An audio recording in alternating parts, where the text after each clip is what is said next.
साथियों नमस्कार, मैं राम अवतार शर्मा, आपका ज्योतिष मित्र।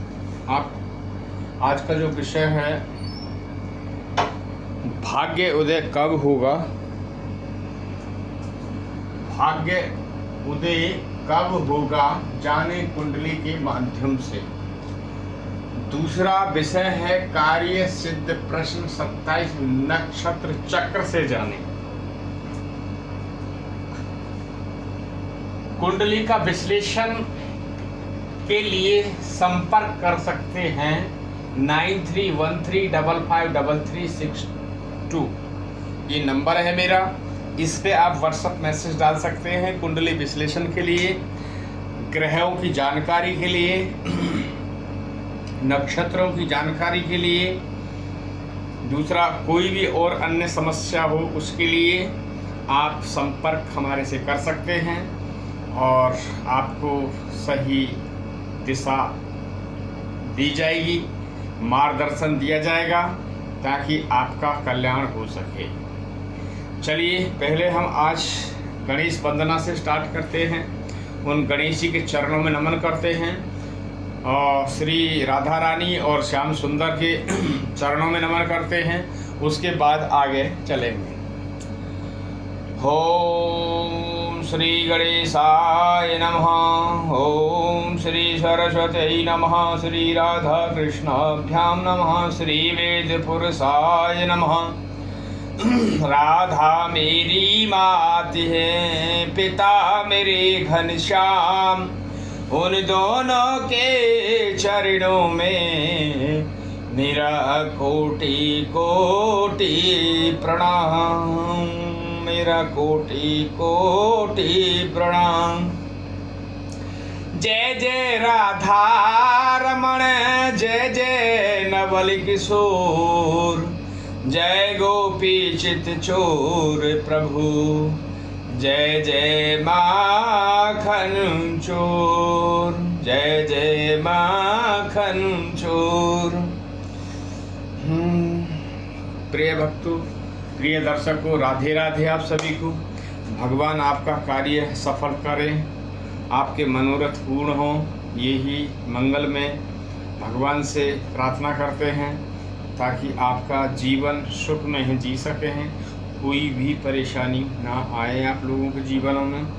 तो चलिए चलते हैं, आज का जो विषय लेके जानेंगे हम। पहले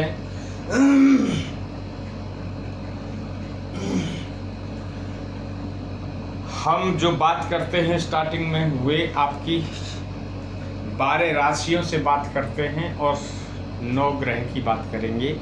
उसके बाद 27 नक्षत्र भी हमने दिए थे, जानेंगे। आज भी 27 नक्षत्र का एक बहुत ही महत्वपूर्ण आपके लिए जानकारी है, जो कार्य सिद्ध प्रश्न 27 नक्षत्र चक्र से जानेंगे। यदि कोई आपकी इच्छा है तो आपके कितने दिन में पूर्ण होगी, यहाँ पे ये पूरा बनाया हुआ है। आएंगे, इसको समझाते। आप वीडियो पे बने रहें ताकि आपको पूरी जानकारी आ सके। और आप लोगों से मेरी अनुरोध प्रार्थना है, आप इस वीडियो को ज़्यादा से ज़्यादा लाइक, ज़्यादा से ज़्यादा शेयर करें, ज़्यादा से ज़्यादा सब्सक्राइब करें, क्योंकि अभी कुछ सब्सक्राइब आप लोग नहीं कर रहे हैं, पता नहीं, आई थिंक क्या कारण है, बट आप इसको चैनल को सब्सक्राइब करें। ये आप ही का ही चैनल है, ये आप ही का चैनल है, तो थोड़ा सा ध्यान दीजिए आप लोग।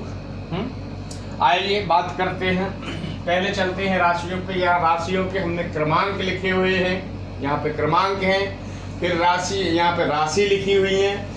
1 से लेके 12 तक राशियाँ होती हैं। राशियों के जो है इजी मोड में याद करने के लिए आपको मैंने कई बार पहले भी बताया है कि कैसे याद करते हैं उन चीज़ों को।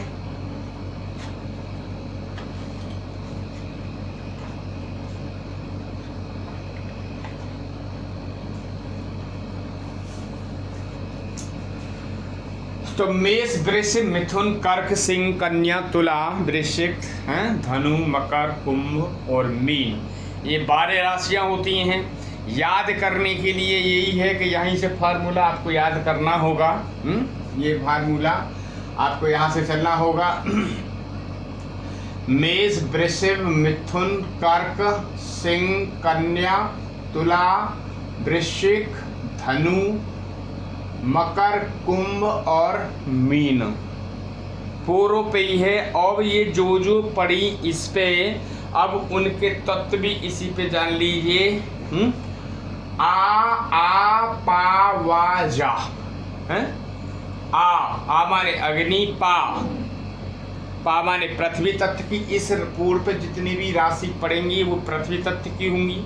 इस पे जो पड़ेंगी वो अग्नि तत्व की होंगी। इस पे पृथ्वी तरें। आ पा वा इस पे जो पड़ेंगी आपकी वायु तत्व की पड़ेंगी। ऐसे ही आपको काउंट करना है। और इस पे जल तत्व की राशि पड़ेगी हैं। इस पे कौन सी पड़ेंगी? जल तत्व की। जल तत्व की कौन राशियां? इस पे जल तत्व की पड़ेंगी। राशियों के स्वभाव चर, स्थिर, द्वैत स्वभाव, 3 स्वभाव होते हैं। तो मैंने पहले भी बताया है राशियों के स्वभाव और वे आपको समझाया भी है। देन बात करते हैं इनके जो राशियों के आपके स्वामी जो है कौन कौन है। मेष राशि के मंगल देव, वृषभ राशि के शुक्र देव, मिथुन राशि के बुध देव हैं, कर्क राशि के चंद्रदेव, सिंह राशि के सूर्य देव, कन्या राशि के बुध देव, तुला राशि के शुक्र देव, वृश्चिक राशि के मंगल देव, धनु राशि के बृहस्पति देव, मकर के शनि, कुंभ के शनि और मीन के बृहस्पति देव होते हैं।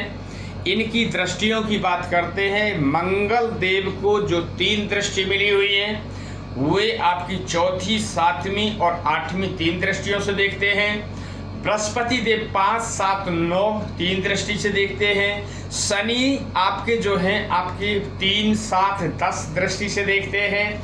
और आपके जो है राहु जो है आपके 3 दृष्टि जो बृहस्पति देव को दृष्टि है वही राहु देव को है 5, 7, 9। और केतु देव का जो है धड़ है तो उनको दृष्टि है नहीं। तो ये अब बात की दृष्टियों की। अब जानेंगे मूलांक के मूलांक क्या है। जैसे सूर्य देव का मूलांक है 7, चंद्र देव का है 3, मंगल देव का 10, बुध देव का 6, बृहस्पति देव का 9, शुक्र देव का 5 और शनि देव का 1 मूलांक है। ये मूलांकों की बात की। मैंने यहाँ मूलांक लिखे भी हैं। यहाँ पे ये मूलांक लिखे हैं, यहाँ दृष्टि लिखी है। ये मूलांक हो गए। यहाँ उच्च के और नीच के ग्रहों के नंबरिंग लिखे हुए हैं। ये नंबर से दर्शाया है उच्च के और नीच के। देन बात करते हैं देव और दानव ग्रह की मित्रता और शत्रुता के बारे में बात करेंगे। तो देवगण में जितने आते हैं देव जो हैं आपके सूर्य देव, चंद्रदेव, मंगल देव, बृहस्पति देव ये देव हैं। देन आपके दानव दल में जो है शुक्रदेव, शनिदेव और राहु और केतु देव ये जो है आपके दानव दल में आते हैं। देन बुध देव जो है सेंटर में बैठते हैं इनके बीच में। बट ये भी इनको भी कहा जाता है कि दानव दल के अंदर आते हैं, मगर ऐसा नहीं है क्योंकि वो सेंटर में बैठते हैं, दोनों पार्टियों से कोऑर्डिनेट करते हैं। तो इनको किसी के बारे में भी नहीं कहेंगे कि ना ये दानवों में है ना ये उसमें है। तो ये सेंटर में बैठते हैं। देन आगे बात करते हैं ग्रहों की डिग्री के बारे में। डिग्री जो होती है वो मैंने ये नोटिंग नहीं किया है, मगर मैं आपको ये चीज़ बता दूं डिग्री क्या होती है। ये जो पूरा जो है आपका जो जन्म कुंडली है, ये कुंडली लगन कुंडली का पूरा जो 12 भाव हैं इसमें, ये 360 डिग्री की होती है। 360 डिग्री डिवाइडेड बाई 12 है तो ये 30 अंश की आती है, यानी 30 डिग्री। अंश बोलो तो हिंदी का वर्ड है, हिंदी का वर्ड, और डिग्री बोलो तो आपका इंग्लिश का वर्ड आता है। तो 360 डिग्री है। मैं यहाँ पे नोटिंग कर देता हूँ, ये 360।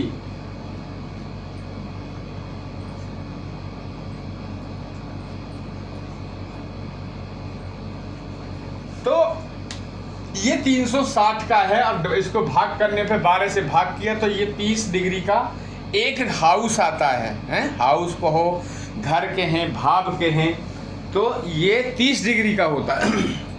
अब डिग्री क्या है जान लीजिए। अब सपोज शुक्रदेव की देखिए, यहाँ पे शुक्रदेव 23 डिग्री है, तो 23 डिग्री का मतलब है इस हाउस में शुक्रदेव 23 डिग्री चल चुके हैं।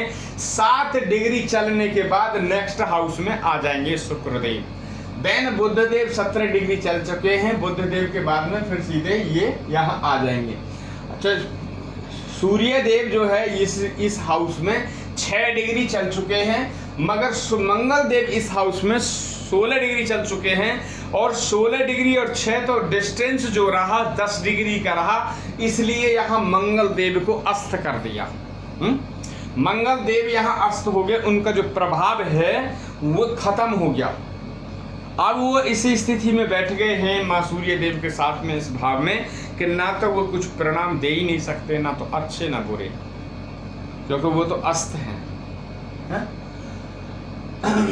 तो ये करेंगे हम डिग्री जान लीजिए पहले क्या होती हैं। डिग्री जो होती है 0 से 6 डिग्री होता है, 0 से 6, तो 25% आपको परिणाम मिलते हैं। जैसे भी आपके ग्रह बैठे हैं, या नेगेटिव या पॉजिटिव, तो उसी हिसाब से आपको परिणाम मिलेंगे।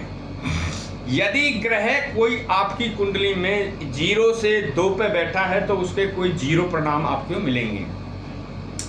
देन बात करेंगे 6 से 12 डिग्री। 6 से 12 डिग्री में जो होता है वो युवा अवस्था में होता है, करीबन 15-16 साल का बच्चा होता है, तो हर कार्य करने में समक्ष रहता है, वो सक्षम है, तो वो कार्य कर सकता है। आपने कहा कि बेटा वहाँ चले जाओ, मार्केट चले जाओ, मार्केट से सामान ले आओ, ये फलानी चीज़ वहाँ पहुँचा दो, तो सक्षम है।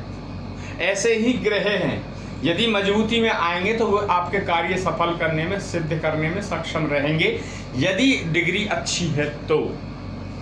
देन बात करते हैं आपकी 12 से 18 डिग्री। 12 से 18 डिग्री में होता है पूर्ण युवा होता है, पूर्ण जवान, मतलब 30-25 साल का यंग, तो वो हर कार्य करने में समक्ष रहता है।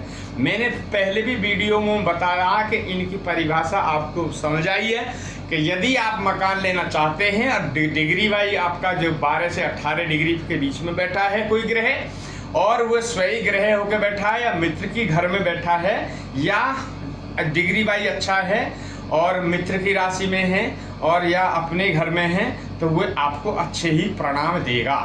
आपने सोचा गाड़ी लेने के लिए, आपने सोच रहे हैं वैगनार, तो हो सकता है वैगनार नहीं आएगी, उस कंडीशन पे आपकी और ऊंची गाड़ी आएगी, जैसे आपका ब्रेजा है, या और आपका कोई कहीं गाड़ी क्यों तो फॉर्च्यूनर है, या क्रेटा है, या XYZ और कितनी भी गाड़ी हैं, तो अच्छे ही कार्य। मकान लेने की बात करते हैं उस समय, सपोज आपका ग्रह 12 डिग्री से और 18 डिग्री पे जब बैठा है और अच्छा रिजल्ट देने के लिए बाध्य हैं आपकी कुंडली में, तो उस समय मकान लेने की यदि आप सोच रहे होंगे आपका 2 BHK, तो मकान वहाँ पे 3 BHK आ जाएगा। ये है ग्रहों का प्रभाव। जैन जानेंगे आगे बात आपकी 18 से 24 डिग्री। 18 से 24 डिग्री का जो ग्रह बैठा होता है वो है वृद्धावस्था।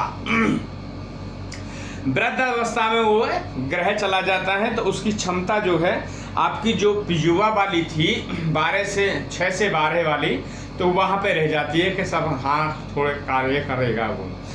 वृद्धावस्था मीन्स आपके 60 साल से ऊपर 70 साल के बीच की एज को वृद्धावस्था में डाल दिया।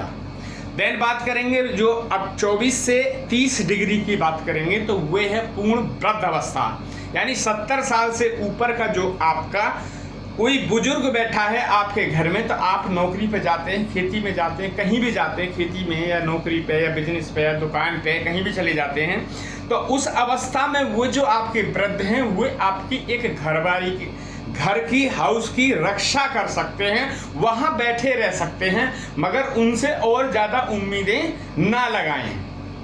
तो ये है आपकी 24 से 30 डिग्री के ग्रह की बात करते हैं। तो ये है वो बालावस्था, युवावस्था, पूर्ण अवस्था, युवावस्था, दूसरी आपकी वृद्धावस्था, अनपूर्ण वृद्धावस्था। तो ये बात करी हमने डिग्रियों की। देन बात करते हैं आगे मैंने कलाओं के बारे में भी समझाया है। कला भी आप याद रखेंगे कि हर जगह कुछ ना कुछ जगह ऐसे पॉइंट आते हैं जहां आपको कलाएं यूज करनी होती हैं। तो देखिए मैंने यहाँ पे लिख दिए हैं ये कला। सूर्य की 30 कला होती है, चंद्र की 16 कला, मंगल देव की 6 कला, बुध देव की 8 कला, बृहस्पति देव की 10 कला, शुक्र देव की जो है आपकी 12 कला और शनि देव की 1 कला होती है। तो ये मैंने जो है कला भी यहाँ पे ये नोट कर दिए आप लोगों के इजी समझने के लिए। अब बात करते हैं भाग्य उदय कब होगा, जाने कुंडली के माध्यम से मेन पॉइंट पे अब आते हैं। तो हमें पहले क्या जानेंगे इसमें, देखिए कुंडली में जो है 12 भाव हैं और 12 भाव को है 3 भागों में डिवाइड किया है। कैसे डिवाइड किया है आप जान लीजिए। 1 से 4, 1 2 3 4, ये एक हिस्सा हो गया। अब लिखते भी रहेंगे यहां, मैंने वैसे दर्शाया यहां पहले से चौथा शुरू का भाग्य होगा। यदि इस ग्रह में इसमें पहले दूसरा तीसरा चौथा यदि कोई अच्छे ग्रह बैठे होंगे, शुभ ग्रह बैठे होंगे, तो आपको उनका फल स्टार्टिंग में ही मिलना शुरू हो जाएगा। आपका जो भाग्य उदय है, जब से नौकरी वगैरह जब स्टार्ट करेंगे जभी से आपका हो जाएगा। जैसे मैंने इस कुंडली के उदाहरण से मैं देता हूं, इस जिसकी भी ये कुंडली है मैंने यहाँ पे ये लगाई है क्योंकि मैंने उनका कुंडली का विश्लेषण किया था और उनको भेज दिया है। मगर इस कुंडली जिनकी भी एक कुंडली है, इस कुंडली वालों को 25 साल की एज में ही इनका भाग्य उदय हो गया है। यहाँ पे लिख लिए मैंने, लिखने जानने के लिए यहाँ पे लिखा भी है। देखिए यहाँ पे मैंने पूरे 9 ग्रह लिखे हुए हैं और 9 ग्रह जो हैं वो कब कब भाग्य उदय करेंगे, तो यहाँ पे सीरियल से मैंने लिखा हुआ है। सूर्य देव जो है 22 साल की उम्र में, यदि कोई जातक 22 साल का होता है तो सूर्य देव उसको 22 साल के उसमें भाग्य उदय करते हैं। अच्छा, उदय के लिए जान लीजिए, यदि सूर्य देव मारक ग्रह में है और यदि सूर्य देव 6 8 भाव 12 में भाव के पड़े हैं, नीच के होके पड़े हैं, तो वो तो खुद ही अपने डूबे हुए हैं। तो जो खुद ही जल में डूबा हुआ है तो वो दूसरे को क्या पड़ोसी को बचाएगा? तो उस समय सक्षम नहीं है। सूर्य देव 22 साल की उम्र में, तो फिर उनके ऐसा नहीं है कि मतलब सूर्य देव अस्त हो गए या सूर्य देव 6 8 12 में पड़े हैं या सूर्य देव नीच राशि में पड़े हैं, तो ऐसा कुछ नहीं होगा। नहीं होगा, उनको मंत्रों के जाप से होगा, उनको निकाला जाएगा। यदि कोई गड्ढे में कोई आदमी गिर जाए तो क्या वो गड्ढे में फंसा रहेगा? नहीं, उसको किसी रस्सी के सहारे से उसे गड्ढे में से 20 फीट का गड्ढा है या 10 फीट का गड्ढा है और उसको उस गड्ढे से निकाला जाएगा। तो गड्ढे से निकालने के लिए तरीका क्या है? यदि कोई ग्रह आपका खराब है, यदि 6 8 12 में फंसा है, यदि नीच का होकर पड़ा है, तो जब उनकी जब 22 साल की या 21 साल की जब उम्र आएगी उस ग्रह की और उस ग्रह को पावर देनी है, तो पावर देने का मतलब है आपको रस्सी पकड़ाने का मतलब है आपको उनका जाप, माला जाप करेंगे उनकी। एक मंत्र डेली 108 बार उनका जपेंगे तो आपका जो ग्रह है वो गड्ढे से बाहर आ जाएगा और आपकी कुंडली में योग बनाना स्टार्ट कर देंगे वो। तो ये समझिए, आप ग्रहों की ये बहुत बड़ी जानकारी है, तो आप ये समझिए। देन बात करते हैं पहला दूसरा तीसरा चौथा, आपने समझा। यदि इसमें कोई अच्छे ग्रह पड़े हैं, शुभ ग्रह, या इसमें कोई अच्छे शुभ ग्रह बैठे हैं, या इस भाव में कोई अच्छे शुभ ग्रह बैठे हैं, या इस भाव में कोई शुभ ग्रह बैठे हैं, तो आपको अच्छा परिणाम, आपको भाग्य उदय होने लगेगा पहली ही बारी में। वो मैं समझाऊंगा कि कब कैसे कैसे मिलेगा फल।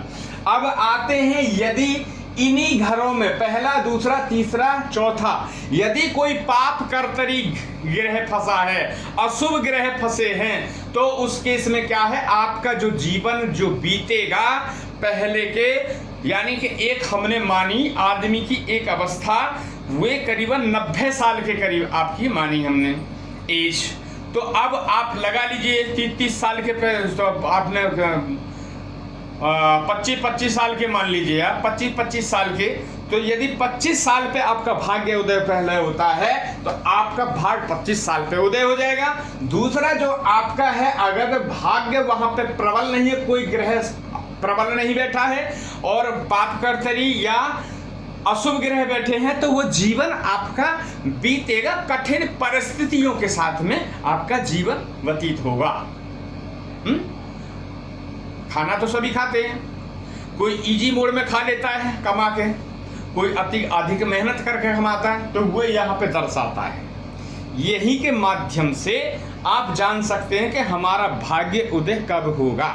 तो आप खुद भी देख सकते हैं, या किसी ब्राह्मण से, या किसी शास्त्री से, या किसी एस्ट्रोलॉजर से आप कुंडली का विश्लेषण करा सकते हैं, या आप हमारे माध्यम से भी आप कुंडली का विश्लेषण करा सकते हैं और ये प्रक्रिया जान सकते हैं कि क्या आगे का फ्यूचर क्या होगा। देन बात करते हैं पहला, दूसरा, तीसरा, चौथा। दूसरा जो है आपका 4 का चल रहा ना, तो आपका 5वां, 6ठा, 7वां, 8वां, यदि ये 5, 6, 7, 8 तीन हिस्सों में बांटा, 12 भाग के 4 के, तो 4 यहाँ चले गए, अब 4 यहाँ आ गए, 5, 6, 7, 8। यदि यहाँ पे कोई आपके शुभ ग्रह फंसे हैं तो आपका जीवन जो है वहां नहीं मिला जो आपको सुख, तो आपको ढलती एज में, यानी 40 साल या 35 साल के बाद में आपको वे सुख प्राप्त होंगे जो आपके ग्रह यहाँ पे शुभ होंगे। तो यदि अशुभ होंगे तो फल अभी भी यहाँ नहीं मिलेगा। आपका जो जीवन है वे आप जिएंगे, मेहनत करते रहेंगे और आपकी गाड़ी चलती रहेगी, मगर जो सुख आपको मिलना चाहिए वो सुख नहीं मिला है। अच्छा, ऐसा नहीं है, सुख सबको मिलते हैं, भगवान सुख सबको देते हैं। अब वो किसी को चढ़ती जवानी में दे देते हैं, किसी को ढलती जवानी में देते हैं, तो किसी को बुढ़ापे की तरफ में सुख देते हैं, मगर सुख सबको मिलते हैं। धैर्य रखें चीज़ पे, ऐसा ना हो कि जी यहाँ पे नहीं मिला, यहाँ पे नहीं मिला तो फिर हमें मिलेगा ही नहीं। तो ये सुख सबको मिलेंगे। तो पहला जान लीजिए, पहला जाना आपने यहाँ से 1, 2, 3, 4 और 5, 6, 7, 8, ये दूसरा पड़ाव हो गया। 5, 6, 7, 8 ये दूसरा पड़ाव। दूसरे पड़ाव में मैंने बताया यदि आपके ग्रह अच्छे होंगे, अनुकूल बैठे होंगे, तो आपको उसमें अवस्था में आपको मिलेगा, यानी 30 साल के बाद आपको ये दिन देखने के लिए मिल जाएंगे, सुख में या कष्ट में। तो यहाँ जानेंगे, ये आपने जाना शुभ ग्रह अच्छे, आपके भाग्य उदय होने का टाइम आ चुका है। अशुभ ग्रह तो आप जीवन अपना जिएंगे, वो मगर कठिन परिस्थितियों के साथ में जिएंगे। 9वां, 10वां, 11वां, 12वां, तीसरा पड़ाव। 9 यहाँ से देखिए 9, 10, 11, 12 ये तीसरा पड़ाव है। पहला पड़ाव 1, 2, 3, 4, दूसरा पड़ाव 1, 2, 3, 4, तीसरा पड़ाव 1, 2, 3, 4, यानी 12 भावों के 3 डिवाइड कर दिए हमने 4 के हैं, तो 4 या 12 3 उसमें आ गया ये। अब यदि यहाँ पे आपके पहले इसमें 9वें में, 10वें में, 11वें में, 12वें में शुभ ग्रह बैठे हों, तो आपका भाग्य उदय होगा। अब शुभ ग्रह कौन है? गुरु, शुक्र, बुध, और जो शुक्ल पक्ष का जो चंद्रमा होते हैं वो भी शुभ में आते हैं। कृष्ण पक्ष का जो चंद्रमा होते हैं वो इतने बली नहीं होते हैं, वो शुभ नहीं होते हैं। तो शुक्ल पक्ष का चंद्रमा भी आपका योग ग्रह में आता है। बुध कब आते हैं? बुध यदि कहीं सिंगल में बैठे हो तो वो योग हो जाते हैं, यदि किसी के साथ युति बना के बैठे हैं तो वे फिर शुभ नहीं रहते हैं। तो यहां से चले अब यहाँ पे हैं। अब हमने इस कुंडली के इसके 3 भाग कर दिए हैं, 4 के।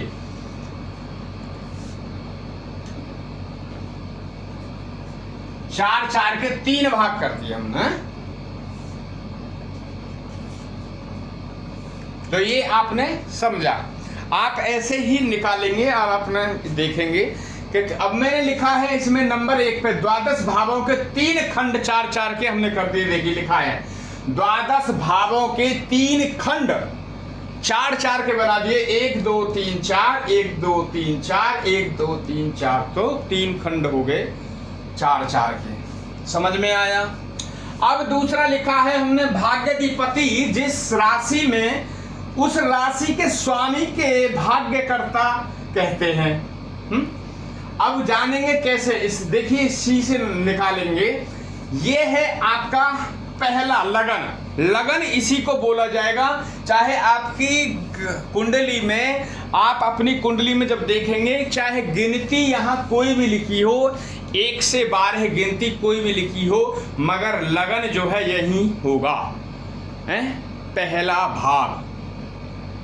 ये तो राशियां जो हैं, राशि मूवमेंट करती हैं, मगर भाव यही है, तो लगन यही होगा, चाहे कोई भी गिनती बैठी हो। अब जान लीजिए कैसे होगा ये। यहां पे जो है आपका लगन, लगन से गए नवम, लगन से नवम में चले गए हम, लगन से नवम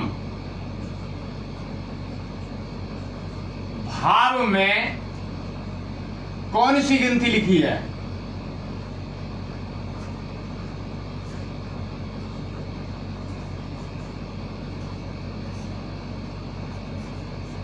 उसको नोट कर लें।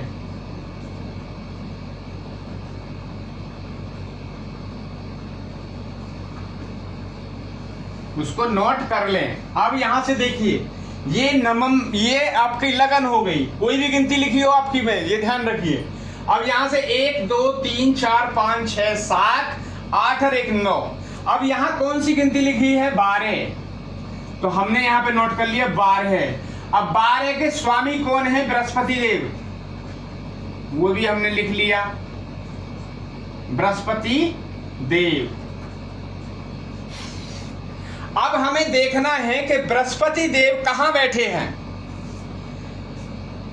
पहला पॉइंट आप देख लीजिए ध्यान से कि हमने यहां से गए 9 गिनना हमें। ये है आपका भाग्य स्थान, इसको हमेशा भाग्य स्थान ही बोला जाता है। ये भाग्य स्थान हो गया, ये वाला भाग्य स्थान, ये कर्म स्थान, ये लक्ष्मी स्थान है। और जो है ये जो स्थान जो बोला जाता है आपका बैंक बैलेंस का देखा जाता है।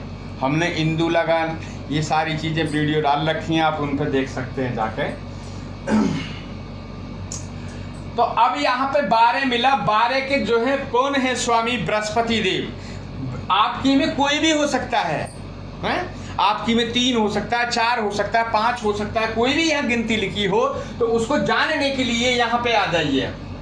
यदि आपको आपकी में कोई 8 लिखा है तो यहाँ पे जाइए, 8 के स्वामी कौन है? यहाँ 8 नंबर है, और 8 के यहाँ पे स्वामी चाहिए तो मंगल देव है।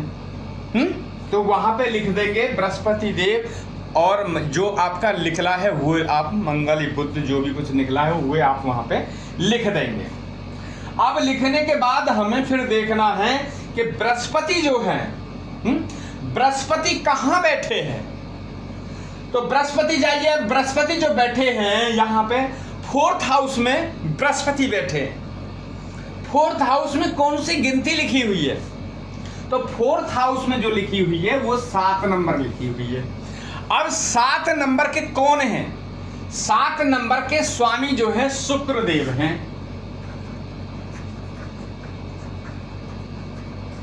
7 के कौन हो गए? शुक्र देव है। 7 के हो गए शुक्रदेव। अब शुक्रदेव कहां बैठे हैं? आपके 4थे स्थान में ही बैठे हैं शुक्रदेव भी। अब शुक्रदेव देखिए इस घर के लिए बहुत ही, पहली बात जान ले, ये इच्छा पूर्ति ही है घर। अब इच्छा पूर्ति करने वाले, मैं एक और टॉपिक पे चला गया हूं, एक्स्ट्रा आप समझ लीजिए अपने लिए भी, कि ये है इच्छा पूर्ति। इच्छा पूर्ति का ये होता है यहां से इच्छा पूर्ति होती है। अब दोनों में शुक्रदेव हैं और इनका कर्ता भी शुक्रदेव है। यदि इनकी कोई इच्छा है, इनका शुक्रदेव यहाँ पे भी शुक्रदेव है कि वृषभ लगन यहाँ कॉल करती है और यहाँ पे जो है आपकी तुला लगन कॉल कर रही है। और जो भाग्य करता है, जो भाग्य का उदय करेंगे तो वो भी शुक्रदेव आ गए अब देखिए शुक्रदेव यहाँ पे देखिए कहाँ है शुक्रदेव, तो शुक्रदेव यहाँ पे ये रहे शुक्रदेव, यहाँ शुक्रदेव।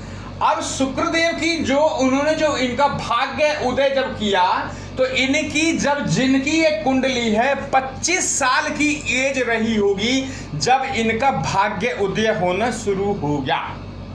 या तो अब इनकी नौकरी लगी हो उस समय या कुछ और किया हो इन्होंने तो इनका जो भाग्य उदय होना यहाँ पे स्टार्ट हो गया जब इनकी 25 साल की आयु कंप्लीट हो गई। किसने किया? शुक्रदेव ने। शुक्रदेव के माध्यम से इनका भाग्य उदय होना शुरू हो गया और शुक्रदेव ही इनके भाग्य को उदय रखेंगे, चमका के रखेंगे।